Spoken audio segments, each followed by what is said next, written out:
It's time for the Rick Smith Show.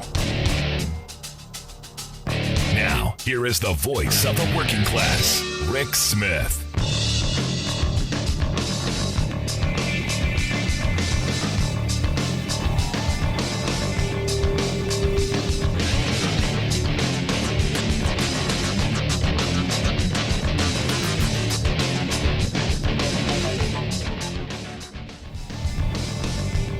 And welcome, brothers, sisters, working class heroes. This is the Rick Smith Show. Thanks so much for being here today on the big program. Lots to get to, lots to talk about. What an interesting moment we are in the Biden administration. And I've been saying for the longest time, I voted for Joe Biden because he is a workers' president, because he is firmly on the ground of fighting for working people and people's ability to fight for better wages, hours, conditions, and his NLRB, his Treasury Department, his vice president, all of those folks moving in the right direction. And I point to today, the big report put out by the White House task force, headed up by Vice President Kamala Harris, that said, hey, guess what? You know that thing Rick Smith's been talking about for 18 years on the radio? How our unions get higher wages, better benefits, better opportunities, how it's good for the economy. Well, they've got a report out today that says just that. Now, they didn't need the Treasury Department to do a big report and spend a lot of time in researching and investigating. They did, but they didn't need to do that. They could have just asked me. And I would have been more than happy to tell them exactly what all of us already know. And for me, the importance of this report, and I'm not mocking the administration because no president in my lifetime has done this before. This is an opportunity to go, look, we've done our homework. We've done the research. We've looked into it. This is the pathway forward. And this is kind of what this marks for the administration. Now, I've been saying all along, all through his presidency, there are moments when the NLRB head makes a decision that moves in a good direction. He said, this is the reason you voted for Biden, to ensure that working people get a fair shot. But like I said, this report, as Kamala Harris said, union workers earn 15% more in pay than non-union workers in the same occupation. Union workers also receive retirement benefits, paid sick leave, life insurance, discounts on child care, and I would add, which I think she forgot to mention, health insurance at a much, much higher rate and better health insurance.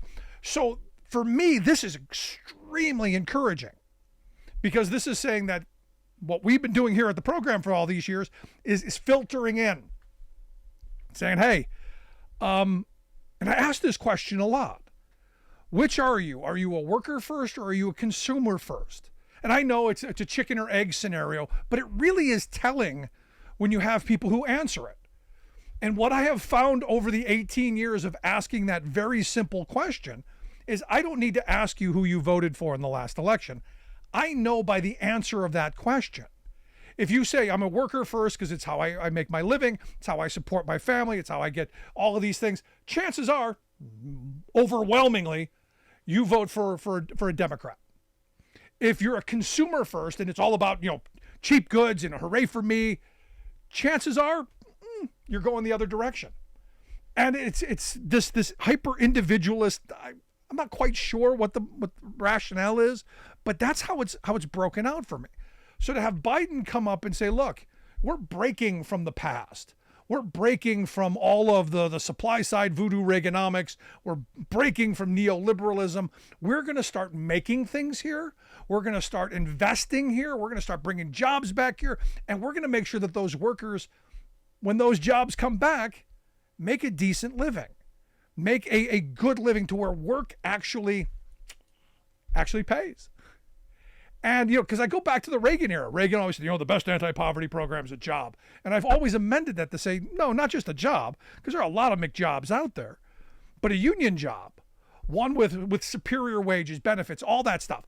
This is what the administration is picking up. And this is what they're moving forward. And that is a good thing.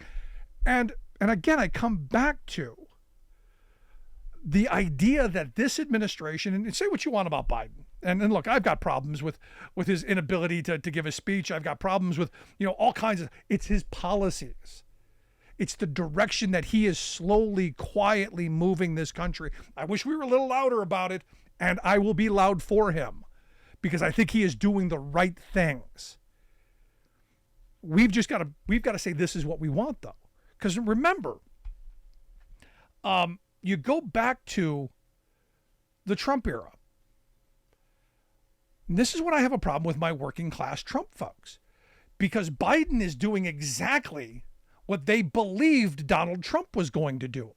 Take on China, reshore manufacturing, invest in infrastructure, all of those things that my union brothers and sisters who were waving the red flag and wearing the red hat were saying were important to them, Biden is doing. So it's one thing to have a PR stunt. It's one thing to do your photo op, wear the funny little hat, drive the little truck, do whatever he's going to do. It's one thing to have Trump's show. It's another thing to just quietly pick up your jelly bucket and get to work. And I tell you, that's what Jelly Bucket Joe's been doing, man, and I give him credit for it. Now, the business community, not thrilled. Because what this means is their hands are no longer planted at 10-2 on the steering wheel. They are no longer in complete control. This idea that workers should have some voice, they're not taking well. And you look at what happened on Friday. For all my union brothers and sisters, Friday was an important day because those who have listened to the show know that I've said for years that the way my grandparents' generation organized unions to where they got up to 35% union density and created the most prosperous, wealthiest working class in the history of civilization, how they did it was a government that encouraged people to join and form unions, bargain collectively for the profits that were extracted from consumers, and make their lives better. I've always said that. And I've always said that the law has to be slightly tilted towards workers, as the NLRA is, to make sure that workers have a shot. Because what the NLRA, the National Labor Relations Act, understood is that the employer has all the rights, has all the power, has all the control. They control what you do, when you do it, how you do it, where, how, what, why, when, all that stuff. They control every aspect of your day. Employees, workers, needed a little balance. And that's what the NLRA did. Gave them the opportunity to say, hey, we want to have some say in the workplace. That is a good thing. And Biden's moving us back to this. Now, the decision on Friday, the announcement Friday by the NLRB, the National Labor Relations Board, is saying we're going to change some things up. We're going to return to some old ideas that worked really well. And one of them is this CEMEX decision that is going to, the hope, break down on union busting. Because currently, if you're an employer and your workers want to organize, you're going to go out and you're going to hire a union busting firm who, to be honest, it would be malpractice for them not to tell you to break the law, because the penalties are so minuscule, and the payoff is so big. It would be malpractice not to. What this is now saying is, look, if your workers come to the employer and say, we've got the cards, we've got our intention is to form a union, a company has the ability to, one, recognize that and begin bargaining. And that's what happened a lot in the 40s, 50s, and 60s. Two, they can demand an election, and that has to be done in a timely fashion without harassment and intimidation and firing workers and unfair labor practices. Now, if the employer says, hey, we're going to demand this election, and they break the rules. And the big one was Amazon in Birmingham, Alabama. You may remember us talking about how they were plastering things in the bathroom stalls, how they had cameras everywhere, how the ballot box was a mailbox that they dropped and had cameras all over it, all kinds of unfair labor practices. And I said at the time that the NLRB should impose the union upon them. That, sorry, you screwed the election up. You have tainted the pool. It's over. You now have to begin bargaining. That's what this does. This is potentially a game changer to help people organize and fight for better wages, hours, conditions, and to be able to, I don't know, think of themselves as workers first, making sure that their pockets have enough money in it to put food on the table, a roof over their kids' head, opportunities for the future, health care, retirement security, the things that we as working people view as that American dream, what my generation viewed as almost a birthright going into the workplace. This is, to steal a Joe Bidenism, a big freaking deal. And the hope is that we move on this. Now, this is an election issue too, because as the administration has done this, as they have put people into these positions to make these decisions, Donald Trump, Vivek Ramaswamy, Ron DeSantis, any Republican, generic Republican top to bottom is going to come in and completely undo this. For working people, this should be a voting issue. This should be a huge voting issue, because this is how you support your family. This is that kitchen table economics stuff. This is the stuff that gives you opportunities. And I speak solely for myself. As a kid growing up in the projects, because of that union card I've carried in my wallet all these years, I've lived a life that I could not have imagined as a kid. My kids will never see the horrible that I grew up around, because the work I do was fairly compensated. I've had health security, been very fortunate. And I'm not bragging. I'm saying I want that for every working person. And we should want that. And this is a move in that direction. Because here's what's happened. And you know it as well as I do. We've turned into the two Americas. Working people are struggling just to keep up with the inflation shocks, to keep up with the rising cost of products, the gouging of corporate America. The CEO class, man, they're doing well. And I point to this guy who's the head of Procter & Gamble. His name is John Moeller. John got a 23% raise last year. Did you get a 23% raise last year alone? Now, this is him taking 23% increase and his workers getting an 8% decrease in wages. How does that happen? Well, it happens because these workers don't have bargaining power to sit down across the table from John there and say, wait a second, you got 23 million? You got a 23% raise and you want us to take a pay cut from 60,000 down to, or from 69,000 down to 64,000? Explain that. So for me, this is a good thing.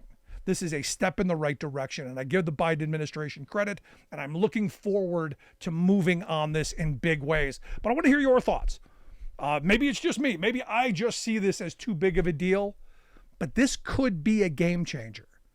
This could give us the working class economy that our grandparents' generation built.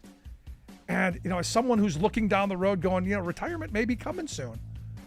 What am I going to leave my kids? This is a start. This is an opportunity to maybe do a little better than I did.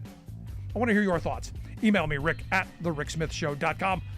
Quick break, right back. From the steel mills of Pennsylvania to the auto factories of Michigan to the modern makers movement, manufacturing makes our nation great.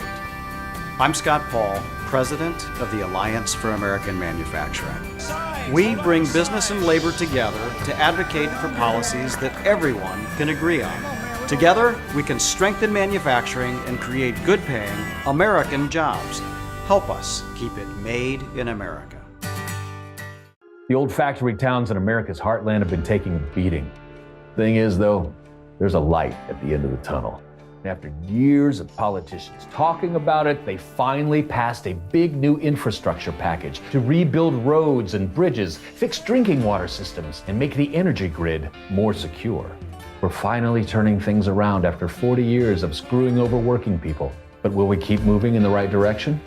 That's our choice as Americans. I am a member of the International Brotherhood of Electrical Workers. I feel very connected to my West Virginian roots in being part of a union. We've always been known to generate energy here. Renewable energy would definitely help generate jobs and get people back to work. If we don't start bringing in more jobs, more and more people are going to leave. Solar, wind, hydro, these can help reinvigorate West Virginia's economy. it's time to give West Virginia a chance. We are AFGE, the American Federation of Government Employees. We represent 700,000 federal and D.C. government workers who are the vital threads of the fabric of American life. We support our nation's military. We take care of our nation's veterans. We protect our nation's borders. We respond to our nation's crises and natural disasters. We provide services to our nation's seniors. The American Federation of Government Employees. We work for America. Now, here is Rick Smith. So let me ask you, Nikki Haley becomes president. Do you think the woman who said that we've got the lowest unionization rate in South Carolina is because I wear pointy shoes and I kick those unions where it hurts? Do you think she's going to undo what the Biden administration has done to help working people? You bet your sweet fill in the blank. Okay, because this is the woman who was on Bloomberg TV today, I believe it was, and she said that that retirement age at 65, way too low, way too low. I know. Sorry, kids. We've done all this damage. We're not going to undo it. We've been doing damage to the economy for decades, to Social Security, to Medicare. You're just going to have to work longer for less and have less opportunities in the future. Sorry, that's just how it is. But understand, these folks, they hate working people. They probably couldn't find one if their life depended on it, yet working people vote for them. You could make the argument that Reagan, while one of the worst possible presidents for working people, at least was somewhere between the curbs, wasn't completely hostile to working people, at least could talk to them. This current Republican Party is not that party. And look, there was that moment in the debate with Vivek Ramaswamy and Mike Pence, where Ramaswamy actually used the Morning in America frame as kind of a pejorative almost to attack the party. Basically saying, "Hey, Grandpa, we're not that party anymore." And it got me thinking about the current Republican Party, who unrecognizable to a Reagan type voter. Perfect example. I was reading this report of Tucker Carlson being in Hungary, and understand he's someone who I question whose payroll he's on. I question whether he's on the Russian payroll, because here's a guy who, in my view, is anti-American, just period, flat out. Going onto foreign soil, saying that the Biden administration blew up the Nord Stream pipeline, going on foreign soil, saying that that was an act of war, basically siding with someone else, saying, well, look what we did. And then saying that NATO is going to collapse because of the U.S. This kind of stuff. I'm sorry, the Republican Party that I grew up around, they wouldn't have stood for this. But this seems to be the mainstream thought right now of a lot of the Republican hierarchy, and it's a split within the party right now. I mean, they're struggling. Because you have this, and understand, this is on both sides. This is red hat, blue hat stuff, where if one side is doing something and they're for it, the other side automatically, reflexively, has to be against it. And I've never lived in that kind of world. I'm a policy person. I want to know what your policies are. How are you going to use our government, the levers of power, to make lives better? And Republicans don't seem to have any of those levers. There's nothing that they bring to the table that I've seen yet. And I hope someone will say, no, Rick, they want to do all these wonderful things to help working people. It's just in a secret location. It's in an undisclosed secret location in a skiff somewhere. Maybe it exists. I haven't seen it. Maybe it is in Area 51 for all. Maybe the Martians have it, because there's a lot more talk about aliens and Martians than there are about getting workers health care, getting workers decent benefits and decent wages and opportunities. There seems to be a lot more talk about aliens. But I look at this and I look at this moment where even you've got the Pope, you've got the freaking Pope talking about the backwardness of conservatives in America. Hello? The Pope? The guy who's supposed to have the red phone right upstairs? Saying, hey, you, how many red flags do we need? And this is where I keep coming back to talking about working people issues. All of the stuff that we're spoon-fed, all of the divisive stuff, all of the stuff that's meant to be reflexive, or if you're for this, you got to be against this. I prefer not to get engaged in that, because what I know happens, and it's masterful. It works all the time, never fails. If you're distracting people with this nonsense, someone's robbing you blind. And I happened to be watching one of these videos over the weekend of a young woman talking about a silent depression. Now, her numbers, I think, were skewed.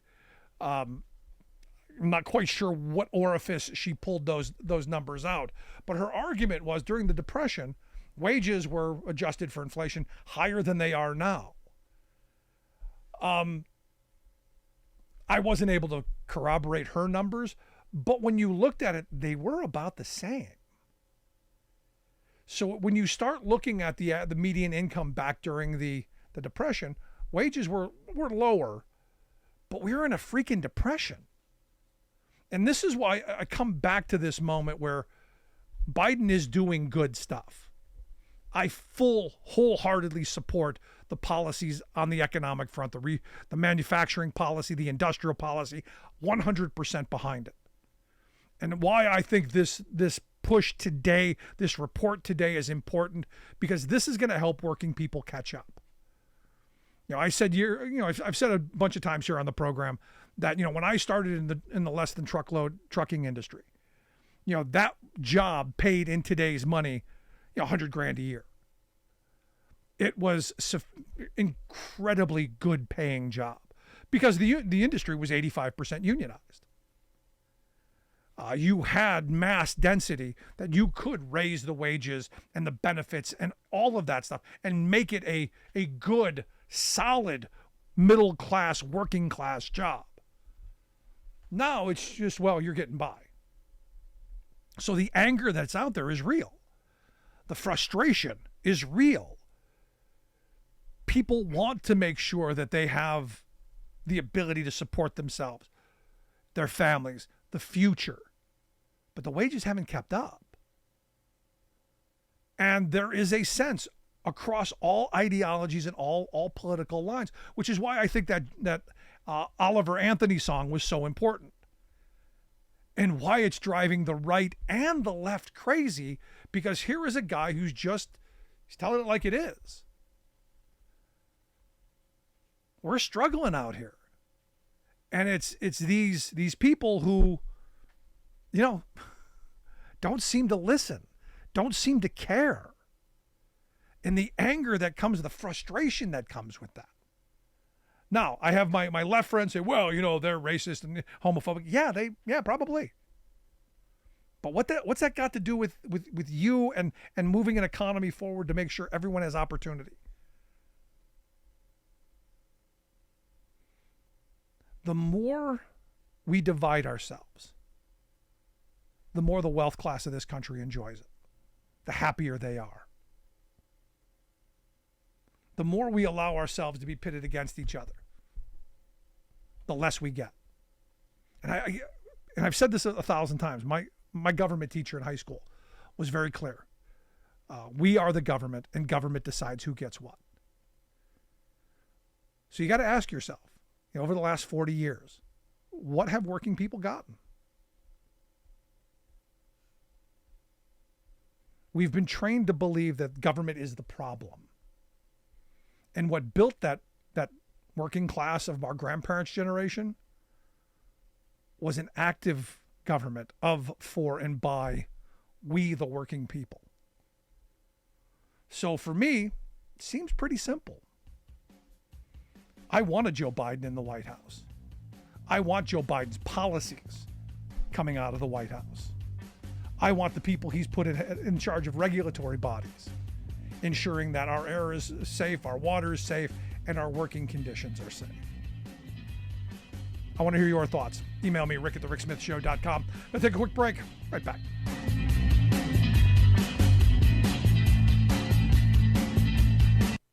I've been driving buses for 5 years, and my day-to-day routine is I wake up a little earlier than most people. I get on a bus, I go out, I pick up some students and make sure they get to school nice and safe. Here in Fairbanks, Alaska, that can be a challenge because of the winter weather and the icy roads, but I love the job. So the Teamsters are great. They provide us a lot of protections. They've always taken care of their people, made sure that our jobs were secure. We didn't have to worry about whether or not we'd have a job from day to day. And that's amazing because before we'd be working 4, 6, 8 hours a day and only earning minimum wage was real difficult to make a living. And then the Teamsters pushed a lot so we make something we can live off of and not have to have a second job. What absolutely gives me peace of mind, the union membership allows me to focus on this job without having to worry about whether or not my family is going to be taken care of. I'm Andrew Case, and I'm proud to be Teamsters Local 959.